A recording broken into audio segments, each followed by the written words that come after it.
Good morning, everybody. It's Irene with BrainStormAcres.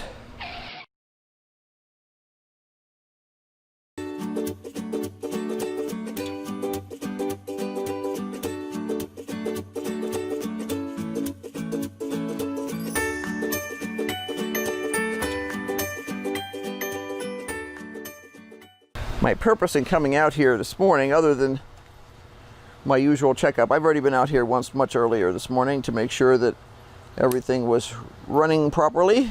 I need to do some planting. Now, those three plants were planted relatively recently. I had tried to start pumpkin and watermelon, and they just did not. It was bizarre.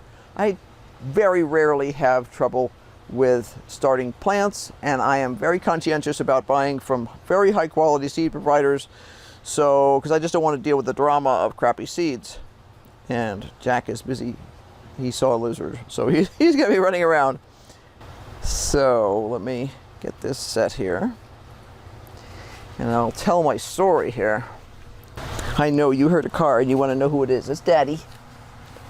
So I had tried to start New England pie pumpkins and watermelon, crimson red watermelons in soil. They just didn't.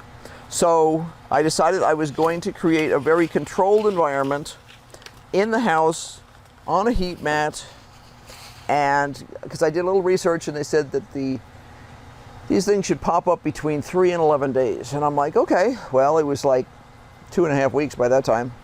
So they just didn't. So I got a couple of my plastic boxes that I use. We use these came from cold cuts that you buy in the grocery store, but we save that sort of thing.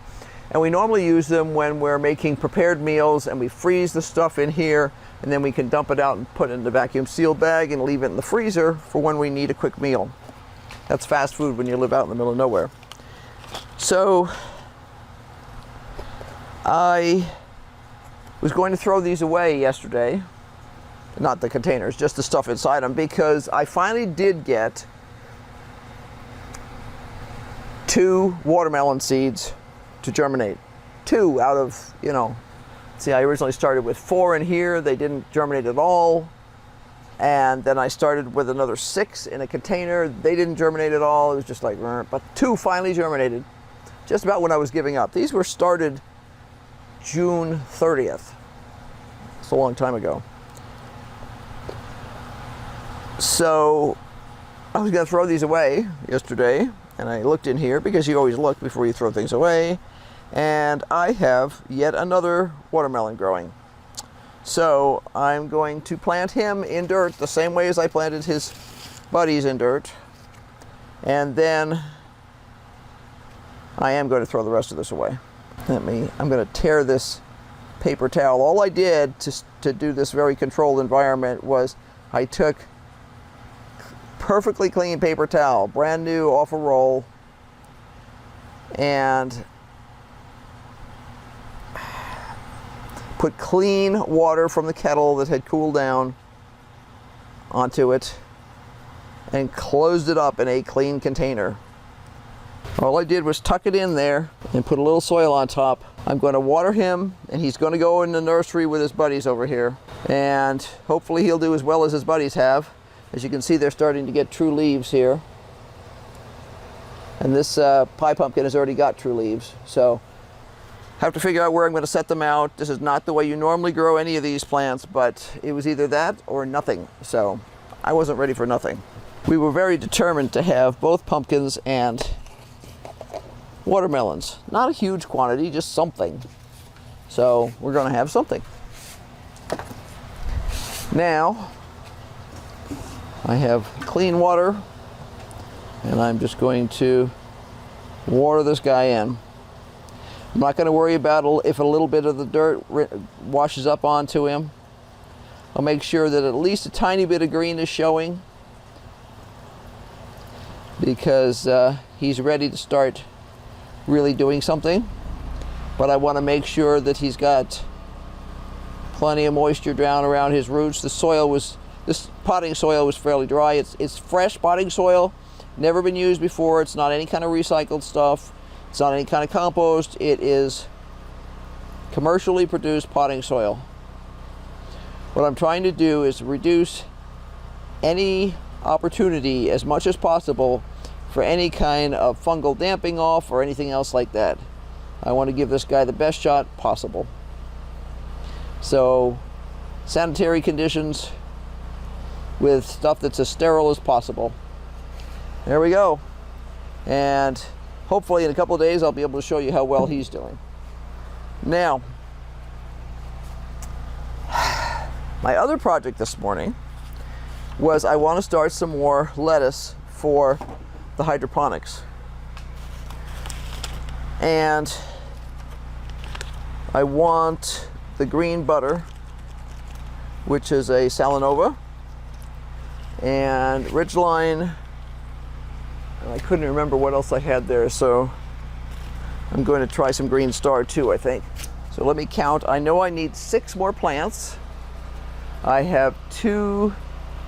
I need 2 of the green butter.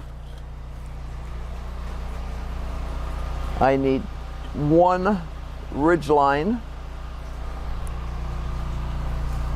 So 2 of the green butter, 1 Ridgeline, and let's see, I'm going to do another of the green crisp, and then I'm going to try some of the green star, and that's going to be the plan. And you can tell by the way I just organized my my seeds that that's the way it's going to go. Except I'm going to switch these 2 around. Shoop, shoop, shoop. Now what I'm going to do is these lettuce are fairly recognizable. Once they have true leaves, I can tell them apart. Before they have true leaves, they just look like little leaves that are your basic starter leaf, which doesn't look like much of anything. So I'm going to make myself a little map on a piece of paper.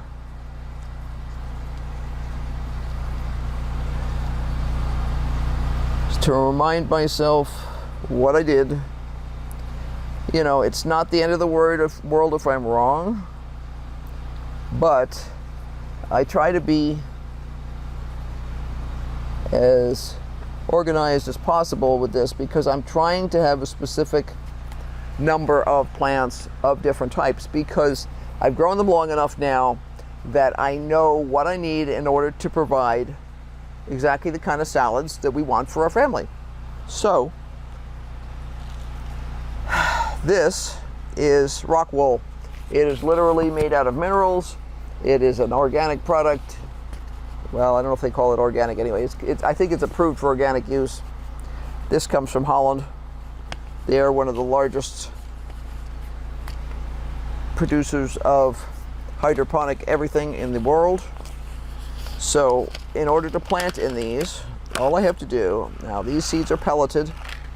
If you've ever seen lettuce seeds before, you know that they are a tiny little seed that's shaped like a caraway seed.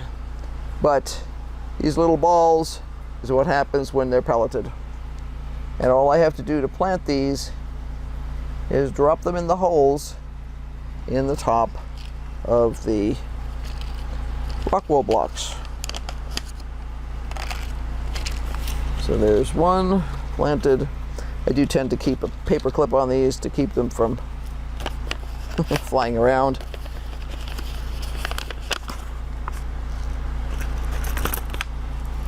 This particular one happened to have come with a inner container. Same thing, it's a pelleted seed. These pelleted seeds are all Salanovas. Salanovas only sold by Johnny Select Seeds. It is a patented lettuce variety, and it is created through normal propagation techniques, but they have been breeding these things for a long time, and they are amazing. Just amazing. Now, when I say amazing, I mean super heat tolerant, super cold tolerant. We had them in the greenhouse all last winter. Now this ridgeline is an excellent example of what regular unpelleted seeds look like. So let me get in here tight so you can see them. See these little teeny tiny things here? They're smaller than most grass seed is. That's what regular lettuce seed looks like. And that's why it's so much fun to use pelleted seed. Now this is slightly older seed, so I'm going to plant 2 of them on the theory that my germination rate is going to be not as good. I'm hoping that Johnny's brings this back this year. If not, I know there are a couple of other companies that sell it. I prefer to stick with Johnny's when I can on certain types of seeds because they have consistently high quality. If I'm going to put all the effort in, I want seeds that have a very high germination rate. And this green star lettuce is also a pelleted seed and is also older, so I'm going to be sticking 2 seeds in each one here. As your seed gets older, even if it's been properly stored, your germination rate will decrease naturally. So I'm just going to make sure everybody's tucked down in there. And now all I have to do is flood this with water, and I will keep them over here in the nursery so that I'm looking at them first thing every morning. And that's all there is to it. So I hope this inspires you to try some new things. This was a new experiment for us this year to use the hydroponics for lettuce and things. Did a lot of research. I knew that you could grow lettuce in hydroponics. We see them all the time grown commercially in what looks like a gutter system. They call it a gutter system, as a matter of fact. It'll be a pipe or a gutter with a cover on it, and the lettuce is just growing out of it in these long troughs. So I knew you could grow the lettuce in hydroponics. Did a bit more research and discovered that they're growing a lot of other things in hydroponics too.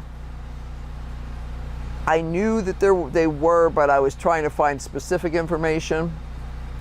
Pak choi is actually one of the, if you go to Johnny Select Seeds and if you type in hydroponic, I think is what I typed in, it'll bring up plants that are known to perform well in hydroponic circumstances. Not every plant likes sitting in hydroponic juice. Pak choi is one of those things that does well in hydroponics, so we decided to experiment with that. You know, it's one gigantic experiment. So I hope this inspires you. Be sure to like, subscribe, hit that notification bell rather. If you don't hit the notification bell, you may not recognize when we put out new things. And we do a lot of gardening, we do a lot of fix-it stuff, and we also do a lot of recipes for what to do with all the stuff you're going to grow in the garden. Lately I've done some pickles, and I've done a couple of different types of cucumber salad. And there'll be lots more because we've been fishing out old recipes that we haven't done in a couple of years and finding new ones that we like, trying them at home first, making sure everything works, simplifying them in some cases, because sometimes you're going, why are they doing that? That's not necessary. Sometimes you find an old recipe that doesn't adhere to modern standards of sanitation, you fix it. You're going for a flavor profile, but you're also going for safety. So be sure, as I said, to like, subscribe, and hit that notification bell. And have a great week. Stay safe. Bye.